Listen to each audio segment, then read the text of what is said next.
할렐루야, 은혜성산교회 김한기 목사입니다.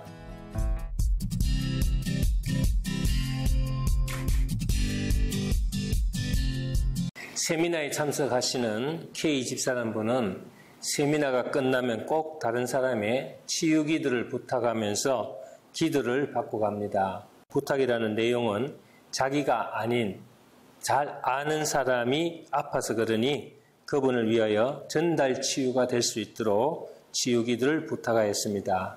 그래서 저는 이분이 전도를 위해서 아는 사람들 위하여 기도받고 가는 줄 알았습니다.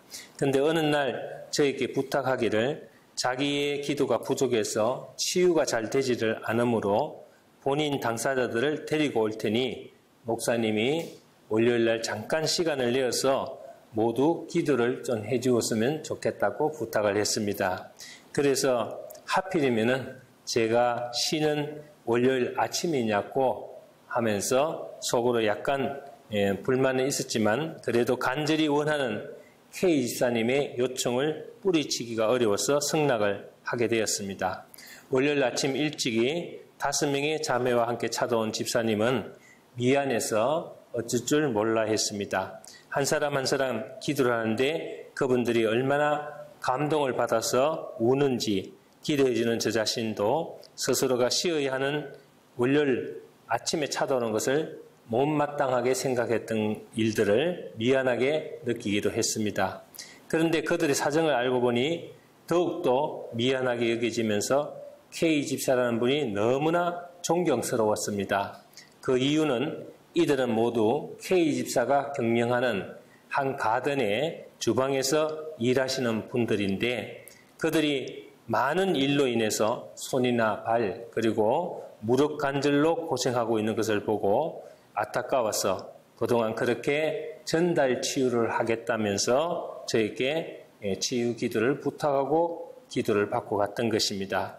그런데 한 1년 동안 그렇게 해도 별 차도가 없으니까 K 집사는 바쁘지만은 하루 시간을 내어서 영업하는 월요일 오전을 택하여 이분들을 모시고 온 것입니다. 그들은 K 집사의 관심과 사랑으로 치유되었고 더 열심히 일을 하였고 늘 화기애애한 직장의 분위기로 영업도 잘 하고 있다는 얘기를 들었습니다.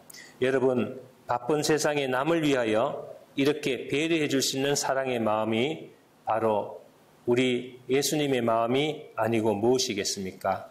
저도 가을에 잠깐 동안에 시선 봉사를 할 기회가 몇 번 있었습니다. 시선 봉사라는 것은 노인복지센터나 행여자 및 장애인들을 수용하는 시설기관에서 몸을 씻어주는 도우미 역할을 하는 것을 시선 봉사라고 합니다. 성남 수진동에서 전도사님이 운영하는 조그만한 복지시설에서 시선 봉사를 하러 갔는데 그때 중학교 2학년 정도 되는 아이가 주거지 없이 떠돌아다니다가 성남 시외버스 터미널에서 전도사님을 만나서 이 시설에 오게 되었다고 했습니다.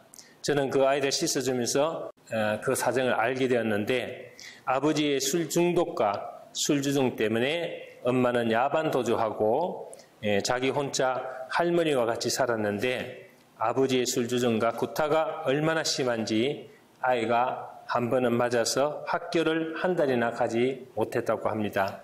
그러던 중 중학교 입학과 동시에 할머니가 소천하셨는데 그 이후로 아버지의 술주정은 더욱더 심해지고 구타도 더욱더 잦아졌다고 합니다.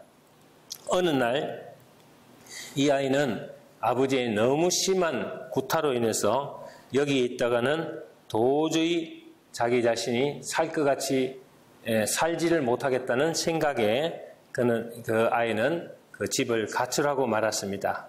겁에 질린 이 아이는 정말 온몸에 상처가 있었으며 머리도 아버지께 병으로 맞아서 꾸맨 상처도 있었습니다.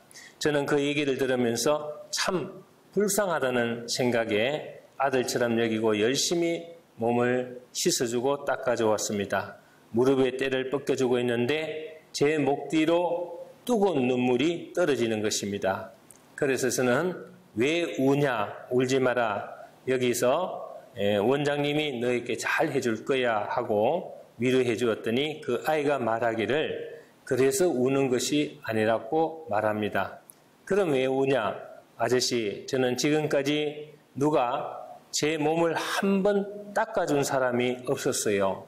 그런데 아저씨가 제 몸을 닦아주는 것이 너무 고마워서 웁니다 하고 엉엉 소리를 내서 울었습니다.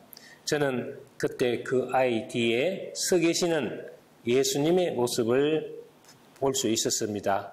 예수님의 사랑은 아름답습니다. 그리고 아름다운 사랑은 치유하는 능력이 있습니다. 오늘 본문 마태복음 8장 5절에서 13절 말씀은 백부장이 자기 하인의 병을 고치기 위하여 주님을 만났고 또 주님은 백부장의 놀라운 믿음과 그의 아름다운 사랑에 마음에 감동되어 그의 하인을 고쳐준 기사입니다. 우리는 본문 속에서 백부장의 신앙적인 아름다운 사랑의 마음과 그의 응답하시는 그리스도의 치유의 능력을 우리가 볼 수가 있습니다. 오늘 본문 7절을 보면은 자기 종의 위중함을 주님께 아뢰는 백부장의 간청에 주님께서 내가 가서 고쳐주리라고 했습니다. 이 말씀은 백부장의 믿음과 그가 자기 하인을 사랑하는 아름다운 마음을 보았던 것입니다. 우리 기독교 신앙은 이타적인 사랑의 신앙입니다. 예수님 역시 우리를 사랑하였기에 우리를 위하여 십자가를 지셨습니다.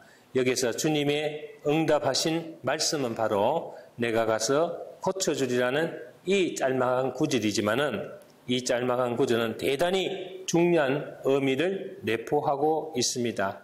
첫째는 내가입니다. 주님이 누구이십니까?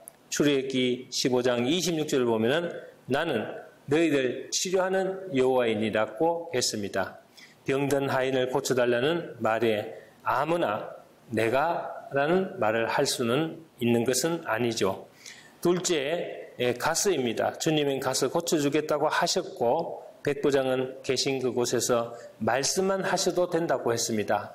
주님의 몸은 그곳에 계셨지만 이미 치유의 능력은 백부장의 병든 하인에게 가 있었던 것입니다. 세 번째는 고쳐주리라는 말씀입니다. 예수님의 치유는 전인적인 치유입니다. 마음도 몸도 육신도 역사도 환경도 교육도 문화도 다 치유해 주실 수 있습니다. 백부장의 사랑하는 아름다운 마음을 보시고 모두 다 치유해 주시겠다는 응답입니다. 오늘 주님은 이런 아름다운 사랑의 마음을 원하고 계십니다. 여러분 주변에 아픈 분이 있으면 이런 아름다운 사랑의 마음으로 위로하고 기도해 주시기를 바랍니다. 그러면 주님께서 반드시 치유해 주실 것입니다. 내가 가서 고쳐주리라. 그리고 백부장에게 내가 이만한 믿음을 본 적이 없노라고 하신 주님, 오늘 이 응답의 음성을 들으시고 여러분들도 영육간의 건강을 찾으시길 바랍니다. 감사합니다.